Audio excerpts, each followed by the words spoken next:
Dear students, welcome to the new lecture of second order differential equation. In the last lecture, we have done the undetermined coefficient and for solving non-homogeneous differential equation.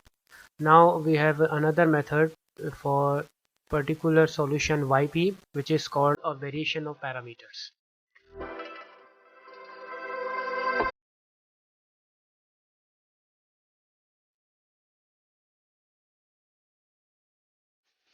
So first of all, review the materials.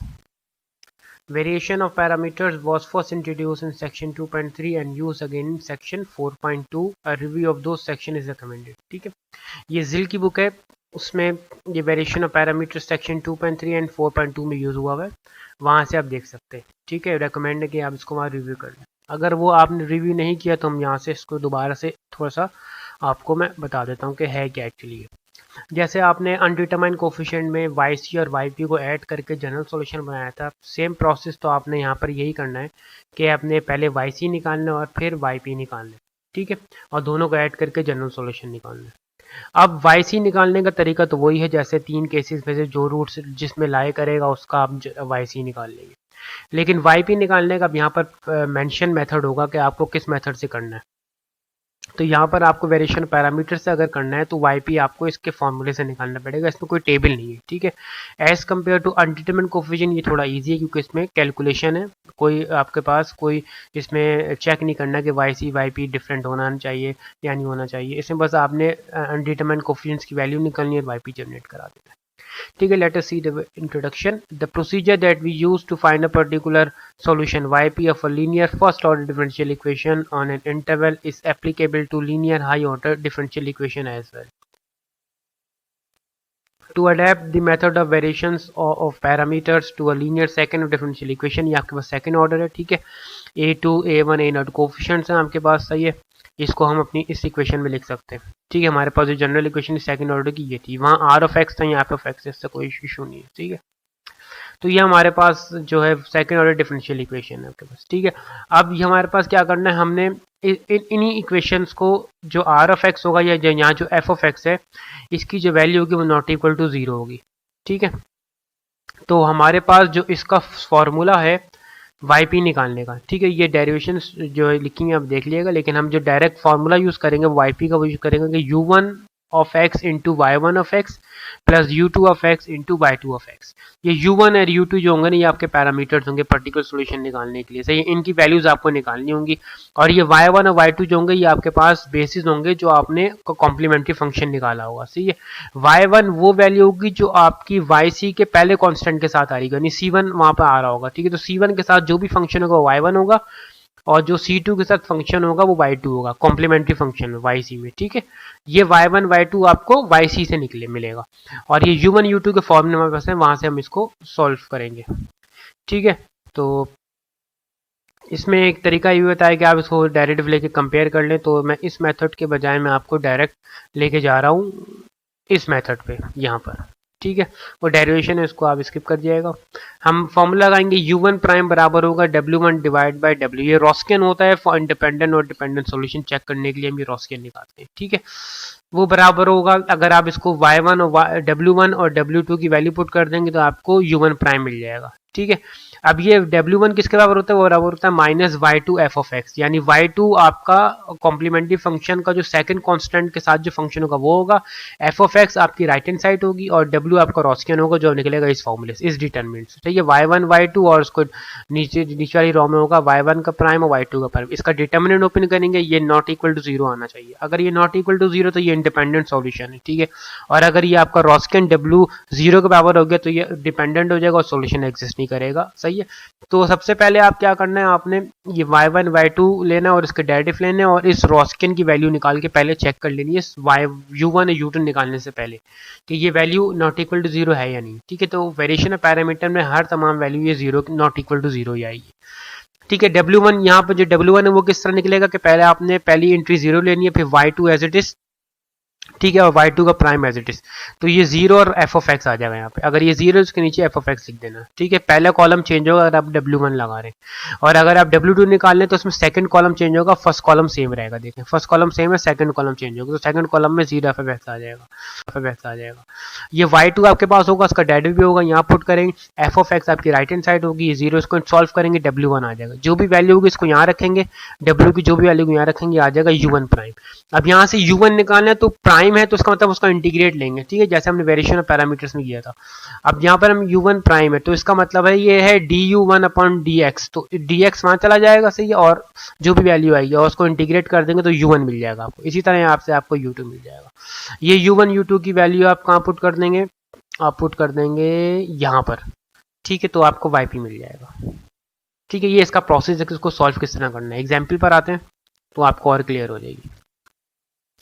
ये पढ़ लिएगा, सही है, ये इसमें summary of method आपके पास यहाँ mention हुआ है। ये yc आपको कह रहा है ये रहा। ठीक है, ये c1 y1 होगा, c2 y2, जो भी आपको कॉम्प्लीमेंट्री होगा फर्स्ट कांस्टेंट के साथ जो होगा y1 कहलाएगा और सेकंड कांस्टेंट के साथ y2 कहलाएगा। ठीक है, फिर उस y1 y2 का यहाँ रख देंगे, u1 u2 मैंने अभी आपको पीछे से बताया है ऊपर कि वहाँ कैसे निकालेंगे, yc और yp दोनों ऐड करेंगे तो आपका जनरल सोल्यूशन आ जाएगा।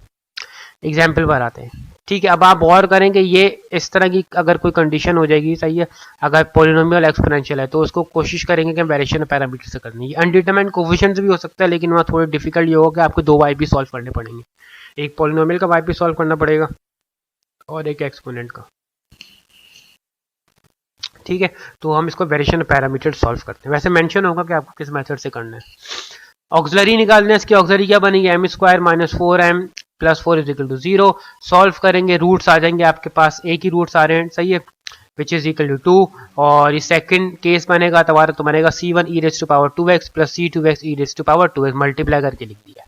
ठीक है, अब यहाँ पर देखो जो c1 के कांस्टेंट के साथ है y1, ये आपका कहलाएगा ये रहा। ठीक है, और जो c2 के साथ कांस्टेंट है x e raise to power 2x, ये आपका y2 कहलाएगा। इसका डेरिवेटिव क्या आएगा, इसका आएगा 2 e raise to power ex, इसका डेरिवेटिव आएगा u इंटू v का फॉर्मूला लग जाएगा। ठीक है, तो अब सबसे पहले सॉल्व करने से पहले हम रॉस्कियन लगाएंगे। रॉस्कियन का फॉर्मूला ये है कि y1 और y2 यहाँ रख देंगे, तो y1 e raise to power 2x यहाँ पर है और y2 है x e raise to power 2x। नीचे इनके डेरिवेटिव हैं, इसका डेरिवेटिव क्या आएगा 2 e raise to power 2x, इसका डेरिवेटिव आ जाएगा 2x e raise to power 2x plus e raise to power 2x। सही है, ये आप u इंटू v का फॉर्मूला लगाएंगे। एक्सपेंड कर लेंगे, एक्सपेंड वरोन या ad माइनस bc से इसको ओपन कर लेंगे, सही है, जैसे आपने किया पिछली क्लासेस में। तो डिटरमिनेंट किससे निकालेंगे 2/2 का, ad माइनस bc से निकाल लेंगे, तो बन जाएगा e raise to power 4 which is not equal to 0, जिसका मतलब सॉल्यूशन आगे जाएगा और ये इंडिपेंडेंट है। ठीक है, तो अब पहले हम निकालते हैं रॉस्कियन वन। रॉस्कियन वन अगर W1 निकाल लें आप तो कॉलम 1 चेंज होगा, कॉलम 1 और कॉलम 2 एज इट इज रहेगा, यानी ये कॉलम एज इट इज रहेगा और इस कॉलम 1 की जगह आ जाएगा 0 और आपकी right hand side of equation ये वाली। ठीक है, इसको भी आप ad माइनस bc सॉल्व करेंगे, ये आपकी वैल्यू आ जाएगी। फिर y2 है जिसका मतलब सेकंड कॉलम चेंज होगा, फर्स्ट कॉलम सेम रहेगा, फर्स्ट कॉलम सेम रहेगा, सेकंड कॉलम चेंज हो जाएगा, 0 फंक्शन आ जाएगा, यहाँ राइट हैंड साइड आ जाएगी। सॉल्व करेंगे ad माइनस bc से ये इक्वेशन आ जाएगी। ठीक है, फॉर्मूले में रखते हैं u1 प्राइम किसके बराबर होता है, u1 बराबर होता है, ये भी दिखा देता हूँ, W1 डिवाइड बाई W। ठीक है, और U2 प्राइम किसका बराबर होता है W2 डिवाइड बाई W। तो W1 किसके बराबर है minus x plus 1 x into e raise to power 4 को यहाँ रखा, W की वैल्यू आपने यहाँ डिवाइड में रखी, ये दोनों कैंसिल हो जाएंगे, सिर्फ ये दोनों बचेंगे। ठीक है, x plus 1 into x multiply कर देंगे, ये इक्वेशन आ जाएगी। सही है, U2 प्राइम किसके बराबर है रॉस्कियन 2 यानी W2 डिवाइड बाई W, ये दोनों कैंसिल हो जाएंगे, x प्लस 1 आ जाएगी। ठीक है, अब आपको ये U1 प्राइम और U2 प्राइम मिला है, आपको चाहिए U1 और U2, तो आप इसको इंटीग्रेट कर दें। जब आप इसको ओपन करेंगे, ये ओपन कैसे होगा, ये होगा du1 अपॉन dx, तो dx चला जाएगा यहाँ पे, वही जैसे सेपरेबल में करते तो इंटीग्रेट करा देंगे। इसका इंटीग्रल क्या आएगा x क्यूब अपॉन 3, ये रहा माइनस एज इट इज, और इसका क्या आएगा एक्स स्क्वायर अपॉन 2, ये इसका इंटीग्रल क्या आएगा एक्स स्क्वायर अपॉन 2, इसका आएगा x। ठीक है, ये आ गया आपका U1 और U2। ठीक है, yp क्या कहता है, yp कहता है U1 रखा इंटू y1 क्या है, ये रहा e raise to power 2x। ठीक है, फिर प्लस U2 आपके पास ये वैल्यू आई और इंटू y2 आपके पास ये रहा x e raise to power 2x। ठीक है, इनको मल्टीप्लाई कर सिंप्लीफाई करें, आपके पास ये आ जाएगा yp, दोनों को आप ऐड कर दें और आपके पास सॉल्यूशन आ जाएगा। एज कम्पेयर टू अनडिटरमिन्ड कोफिशिएंट बहुत आसान है, इसको आप जरा कीजिएगा, इसमें कैलकुलेशन है ईजी, डिटर्मिनेंट सॉल्व करना है।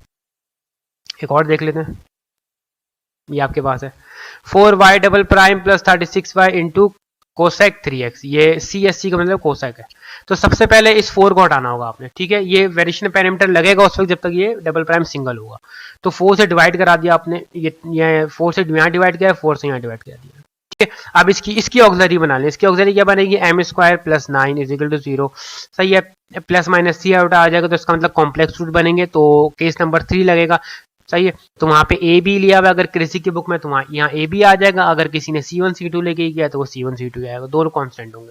तो फर्स्ट कांस्टेंट के अच्छा इसमें आपकी जो रियल पार्ट है वो 0 है, ठीक है। यानी जब ये प्लस साइन उधर जाएगा माइनस साइन हो जाएगा, तो माइनस साइन का स्क्वायर लेंगे तो प्लस माइनस सी आउटा आएगा। तो इसका जो रियल पार्ट है वो 0, तो आप लिखेंगे 0 प्लस माइनस 3 आउटा। तो यहाँ पर एक्सपोनेंट की पावर 0 1 बन गई होगी, ठीक है। केस 3 लगा के लिखिएगा, और इमेजिनरी पार्ट इसका 3 है। तो अब इसका y1 बन गया cos 3x और y2 बन गया sin 3x, ये रहा, ठीक है। वही, और f ऑफ एक्स या r of x right hand side है मेरे पास। आपने रॉस्कियन में डाला 3 आगे बच्चे नॉट इक्वल 0, क्वेश्चन आगे जाएगा। आपने W1 निकाला, वही second column as it is, इसका फर्स्ट कॉलम में 0 और राइट हैंड साइड पुट कर देना है, ये आ जाए -1/4। इसमें W2 है तो इसका मतलब फर्स्ट कॉलम सेम रहेगा, सेकंड कॉलम चेंज होगा, 0 और फंक्शन या r ऑफ एक्स आ जाएगा, सिंप्लीफाई करें ये आ जाएगा, ठीक है। ये cos अपॉन साइन को आप आगे जाके चेंज कर दिएगा कॉट में। तो U1 का लगाया फॉर्मूला, U2 का लगाया, वैल्यू सब्सिट्यूट की, W1 अपॉन W किया, W2 अपॉन W की सिंप्लीफाई किया, इंटीग्रेट कराया, आपके पास ये U1 U2 आ गए। वही आपने क्या करना है, YP में रखना है U1 into Y1 plus U2 into Y2। चाहिए सिंप्लीफाई हो सकता है तो कर दे, वरना इसको इसी फॉर्म में रह के YC के साथ ऐड करा दें, ये आपका जनरल सॉल्यूशन है, ठीक है। अगर इनिशियल वैल्यू कंडीशन है तो इनिशियल वैल्यू आप यहाँ तक पहले सवाल क्वेश्चन करेंगे, फिर इनिशियल वैल्यू कहाँ पुट कर देंगे, यहाँ पुट कर देंगे, y की वैल्यू जो भी होगी यहाँ पुट करेंगे, और इन C1 और C2 की वैल्यू आप निकालेंगे, ठीक है। ये तो आपको पता है कि इनिशियल वैल्यू कैसे सॉल्व करते हैं, ठीक है। ये इसने बताया, ये कांस्टेंट ऑफ इंटीग्रेशन आपके पास आता है आपके पास। तो ये एग्जाम्पल 1 और 2 इस जिल की बुक से कर लें, फिर क्रेजिक की बुक से भी देख लेते हैं। क्रेजिक की बुक में ये मैं आपके पास पेज नंबर बता देता हूँ, पेज नंबर 100 पर है। मैं वेरिएशन ऑफ पैरामीटर एग्जाम्पल 1 इसको अटेम्प्ट कर लें, 1/cos, सेक को ओपन किया 1/cos में, इसको ट्राई करें। मेथड वही लगाएं जो मैंने आपको इस जिल की बुक से बताया है, ठीक है। कौन मेथड आपने इसी से बनाना है, ये ले यूज़ कर लें, क्वेश्चन बस यहाँ से उठा लें आप, और फिर अपने आंसर को मैच कर लें, ठीक है। तो ये आप कर लें तो हमारा जो सेकेंड ऑर्डर डिफरेंशियल इक्वेशन है यहाँ पर एंड हो गई। तो ये इसकी एक्सरसाइज है 2.10, इसको अटैम्प्ट करें, वेरिएशन ऑफ पैरामीटर से क्वेश्चन है ये लिखा हुआ, ठीक है। इनको अटैम्प्ट करें। तो हमारा सेक्शन बी अल्हम्दुलिल्लाह यहाँ पे एंड हो गया है। अब इंशाल्लाह नेक्स्ट वीडियो में हम सेक्शन सी स्टार्ट करेंगे। तो कोई भी प्रॉब्लम है आपको तो व्हाट्सएप ग्रुप पे पूछ लें, या CR को मैसेज कर दें, मुझे बता देंगे, ठीक है। तो नेक्स्ट क्लास में मिलते हैं इंशाल्लाह, तब तक के लिए अल्लाह हाफिज़।